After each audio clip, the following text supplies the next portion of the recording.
Gosh. General, thank you. And I want to steal one of your lines. Never forget. Pam never forgot. The president never forgot. This FBI never forgot. And certainly U.S. Attorney Pirro never forgot. When an act of terrorism of this magnitude strikes at the heart of our nation, we go to work. President Trump has given us the full resources at the FBI and across the interagency to make sure we deliver justice. And Pam, you're right. Dan and I did sit down early on about this to bring justice, but you led the effort. You brought together the interagency. You said we are going to get this done because no one agency alone can do it. So we are thankful to have an Attorney General at the Department of Justice who works together with every single cabinet secretary and enforce the law. What you saw today, and I want to get, or what you're going to see today, I want to address in a minute, but I want to remind the folks out there the work of this Department of Justice. We were here just a few short months ago talking about how we were going to raise the RFJ for another violent offender on the run, Ryan Wedding. And what did we do under Attorney General's leadership? And what did we do when President Trump said, go get the worst of the worst? We captured him. We captured together, under President Trump's leadership, 6 of the FBI's most wanted fugitives in 1 calendar year. To put that in perspective, that is 2 more than the entirety of the prior administration. And you cannot do that alone at the FBI. You have to have an Attorney General and a Department of Justice willing to prosecute, willing to go to the 4 corners of the earth and make sure we deliver justice. And that's what we're doing here today. I was at the airfield with U.S. Attorney Pirro earlier this morning when we did the formal foreign transfer of custody of Bakush into U.S. custody to face prosecution under her auspices and her office. And the Department of Justice are going to execute justice for the fallen. As a young prosecutor at CTS in the National Security Division, I worked on the Benghazi case. This was very near and dear and personal to me. We lost 4 brave Americans in Chris, Sean, Kyle, and Steve. And we can never, ever, ever forget them. Ever. And we will not. In order to put something like this together, it doesn't happen overnight.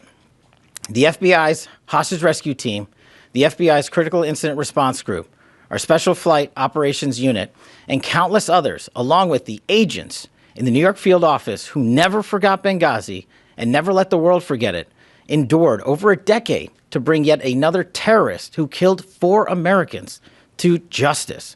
That is a relentless pursuit of mission that can only happen when you have an interagency who's willing to get after it. I'm extremely thankful to the CIA and Director Ratcliffe and our other law enforcement partners for making sure that the world knows that if you kill an American citizen in an act of terrorism, we will hunt you down.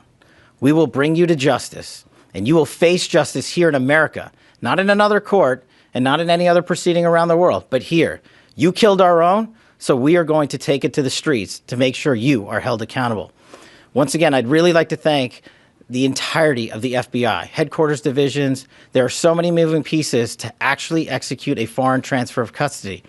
And now we're talking about the 7th, the 3rd in just a couple of weeks. And I don't know if that has ever happened before in U.S. history. It's happening because President Trump backs the blue. President Trump has given law enforcement the resources we need to take the fight across the world. And the Attorney General has been relentless in her mission to make sure that these victims are remembered and that we bring them some semblance of peace by bringing those who killed their loved ones to justice. It's a little full circle for me. Yes, then Director Deputy Bongino and I did sit down and said, how are we going to get this guy? How are we going to find the individual responsible for the Benghazi attacks? And we sat down with Janine Pirro, and we sat down with the AG and her team and the Deputy Attorney General. And every single day, every single week, we talked about how we would do it. And we're here today because we have an interagency that is led by superior individuals who have one shared goal: protecting America and our lives and our future. And to any others out there who wish to do harm, especially commit acts of terrorism here and around the world, this is the feat you will meet. You will not be forgotten by us. We will chase you down. And it is a privilege and an honor to be the director of the FBI and come full circle for me, especially on this Benghazi case, especially with the families I know so well. And for me to you, the families, I just want to personally say, I continue to pray for you. I hope that we can give you a little bit of peace in the utmost difficult of times when you have lost loved ones. And I just want to thank President Trump for delivering that peace and that modicum of justice. Thank you, Attorney General. Thank you, Director.